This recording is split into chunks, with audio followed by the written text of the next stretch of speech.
Alabama is present senator with us right now. Senator, very good to have you. Thank you, Neil, very much. Glad to be on with you today. How do you feel all this? Must be mixed emotions. It is bittersweet. I've loved my time in the Senate. I think we've accomplished an awful lot, even with the disappointment of repeal and replace of Obamacare.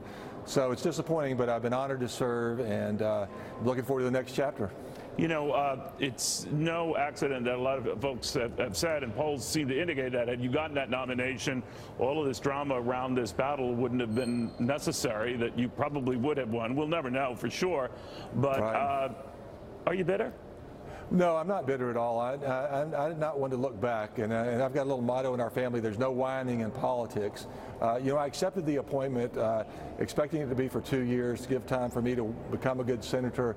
The governor came in and changed the date of the primary, moved it up a year, which threw us all into this situation. And so turnout was involved, a lot of factors, the failure to repeal and replace, as I said. I'm proud of my service, though. I think we've accomplished an awful lot, and I'm going to do everything I can to help Doug Jones get into the Senate, and hopefully he will work with Republicans and Richard Shelby and get things done too. Do you think he's going to be like a Joe Manchin type Democrat, one who maybe because of the times and the state and the environment in which we live and in which, you know, the state he represents, he has to be? I know, Neil. You know, I've known Doug Jones for 30 years. He's a former prosecutor. I'm a former attorney general. I talked to him, and my advice to him was, do what I've done. Get to be close to Richard Shelby, our senior senator. Right. No one in the history of our state has ever done more for Alabama or the Republican Party, frankly, than Shelby. If he does like I have, and I think we have the best working partnership and friendship of any senator, two senators in the country, and it's paid dividends for Alabama. And if Doug Jones is smart, he will work with Shelby to try and advance our state. I've done that, and that would be my recommendation to Doug. Any recommendation for Roy Moore? He's still fighting this.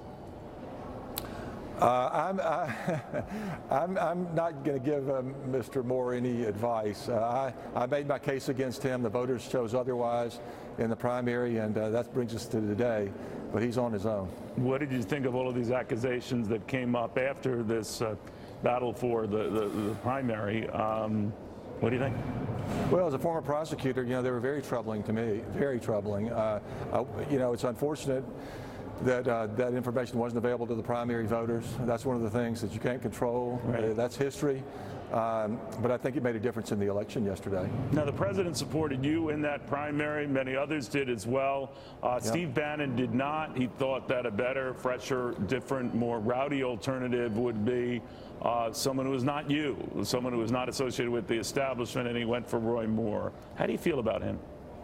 Well, I think he had a bad day yesterday. I was proud to have the president's support, the vice president's support, Richard Shelby's support, and for someone who'd only been in Washington for like 2 months at the time, I sure got to be part of the establishment in record time. So hopefully we've had enough of that talk. We're going to be focused on getting conservatives who actually have records of accomplishment. I mean, that's what I was running on. I've actually gotten things done. We have a lot of rhetorical conservatives, like to talk a lot, talk a big game, but are they really getting something done? That's what we need in Washington. Do you think Steve Bannon is that type of conservative?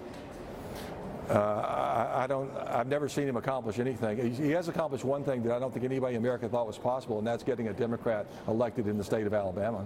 Now, there are a lot of people who are going to say, all right, hopefully, Steve Bannon, this will be a lesson not to try to find primary challengers to establish incumbents. Do you think he honors that? You know, I haven't given Steve Bannon a bit of thought, but I have talked to my colleagues in the Senate, my Republican colleagues, and I've said to them, I was the kind of the coal mine in the canary, the proverbial canary there. You know, when we didn't get done what we said we would do, and I was only there a few months, I said, I'll be a test, and that's exactly what happened. When we didn't repeal and replace Obamacare, the voters were rightfully mad.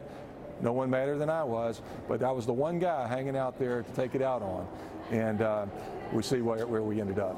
You know, Senator, a lot of people don't know a lot about Doug Jones. We know his civil rights record. We know he's a good and decent man, as are you. A lot of guesswork as to what and how he would vote if it ever became necessary and this tax cut thing were pushed back on the tax cuts. Would he be an automatic no vote? What do you think?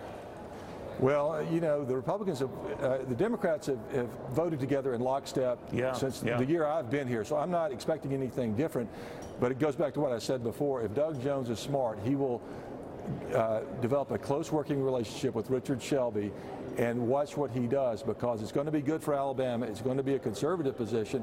It's ultimately going to be good for America. And frankly, that would be good for Doug politically if he wants to have any kind of career in Alabama. What about you? I mean, this is, you know, a term that is, it's finishing, actually, the originally Jeff Sessions' term. So in 2020, when the president's running for re-election, assuming he wants to, this seat opens up again. Are you interested in it? Are you trying to get me divorced, Neil? I'm not sure what's... I'm honored to have served as Attorney General for 2 terms. As a senator, I'm proud of my record. And I think that'll be up to, you know, I make plans, God decides in the end. And but I want to stay involved and make a difference for my state. It's a beautiful place with wonderful people, and we have a bright future ahead of us. All right, and I admire how you wouldn't take my tacky bait there.